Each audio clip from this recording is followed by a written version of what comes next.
Campuh ketah dengan wai halian pertama sikam adu pelegohan nyin amara manutu lebon kayu kering sikam bakar asoni sikam musumulan tagan koya nyepot apa roh-roh penjaga.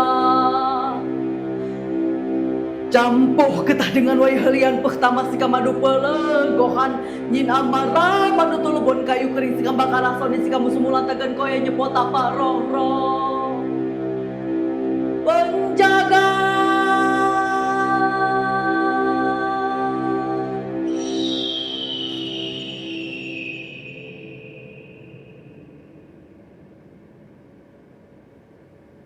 Di sini, di bawah pohon ara, kakek mengajariku untuk mengenal setiap tanaman yang tumbuh di hutan ini. Ada yang menyembuhkan dan ada yang diam-diam melukai. Maka kita harus belajar untuk mengenal mereka semua.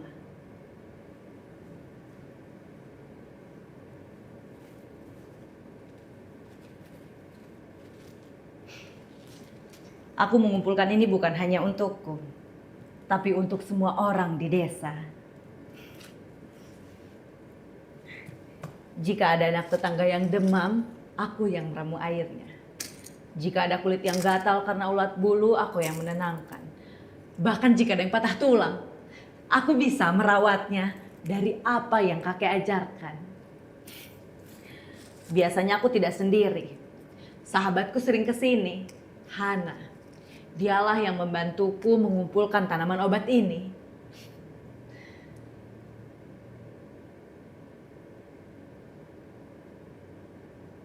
Tapi itu dulu.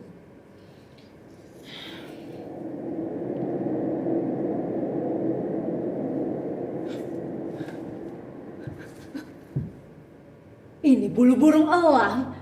Kakek bilang kalau bulu jatuh itu bukan hanya sekedar jatuh. Ada yang sedang lewat. Inya Pahiwang. Elang raksasa.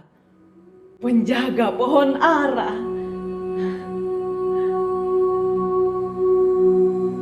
Kakek pernah cerita ketika ia tersesat di hutan saat mencari mata air.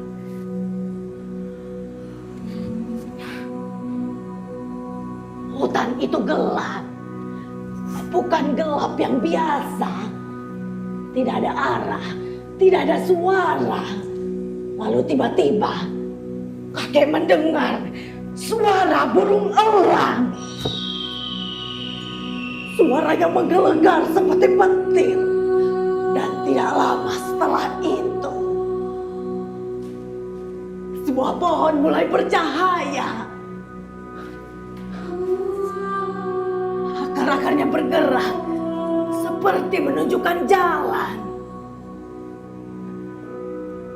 Lalu mata air itu keluar. Dan disitulah perjalanan kakek menemukan 7 mata air pesagi. Dimulai.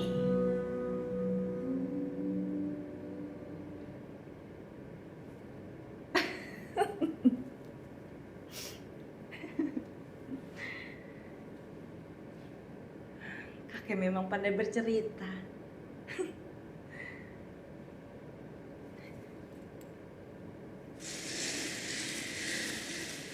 Siapa di sana? Siapa?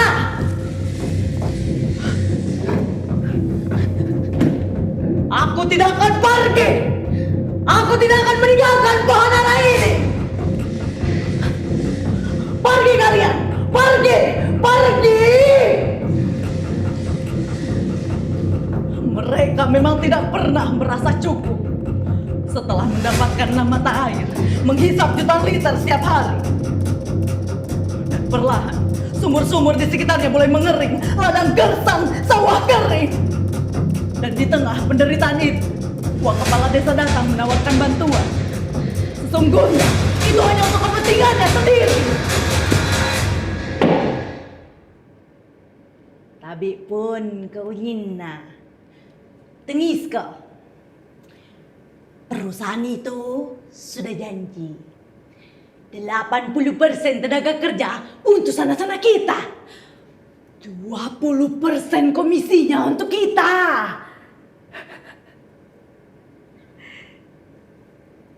Besok kita tebang pohon ara itu yuk. Sepakat? Sepakat yuk? Yuk.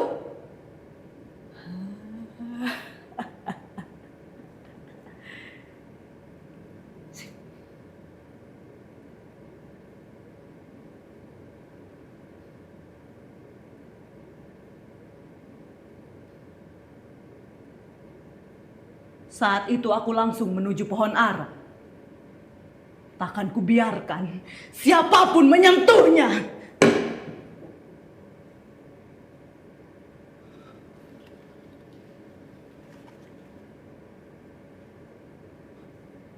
Wah, buahnya sudah merah.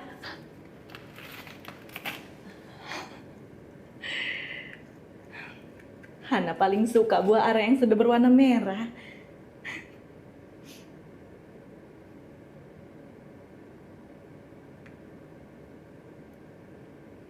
Suatu hari dia pamit. Dia akan kuliah dan dibiayai oleh perusahaan itu. Tin, ayolah pulang. Masih banyak pohon di hutan ini. Apa salahnya jika hanya ditebang satu? Ya, ini kesempatan untuk masa depan kita.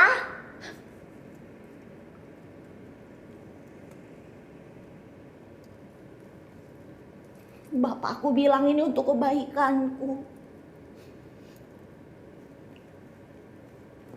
Kau juga harus pikirkan hidupmu. Ini bukan hanya sekedar pohon, Hana. Apa kau tidak ingat? Berapa banyak buah ara yang telah kau makan dari pohon ini? Berapa banyak warga desa yang telah sembuh dari tanaman-tanaman yang ada di sekitar sini? Mata air ini yang mengairi sawah ladang-ladang kita.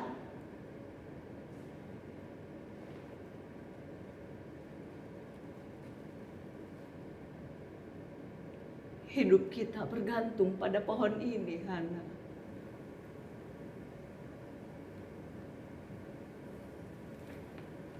Hana. Hana.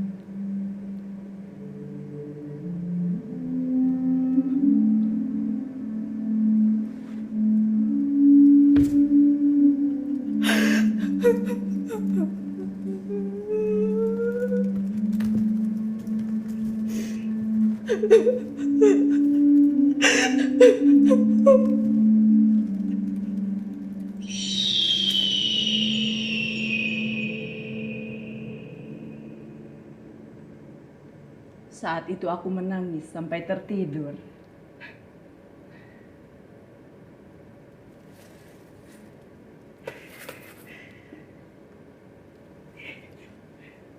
Lalu kakek datang ke mimpiku dengan buah ara di genggamannya.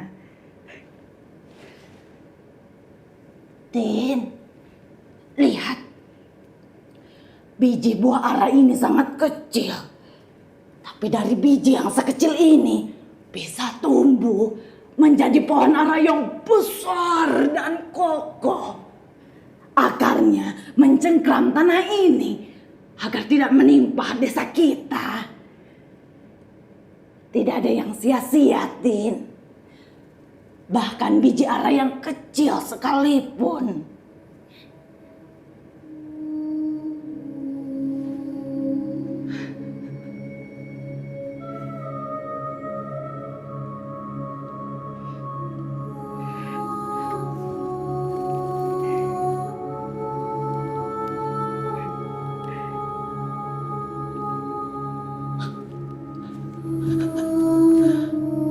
pohon yang bercahaya. Air yang memanggilku.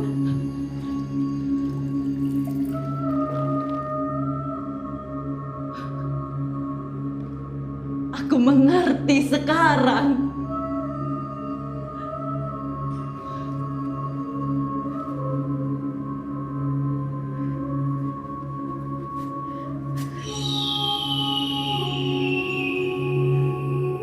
Aku tidak akan pergi.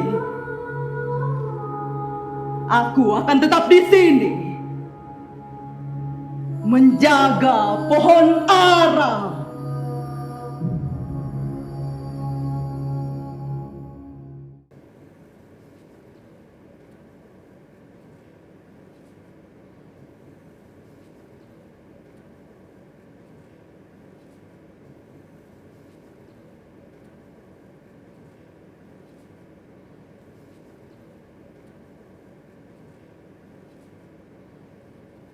Hingga kini,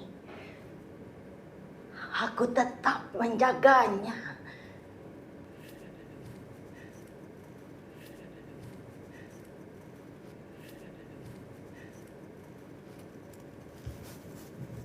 Walaupun sendirian.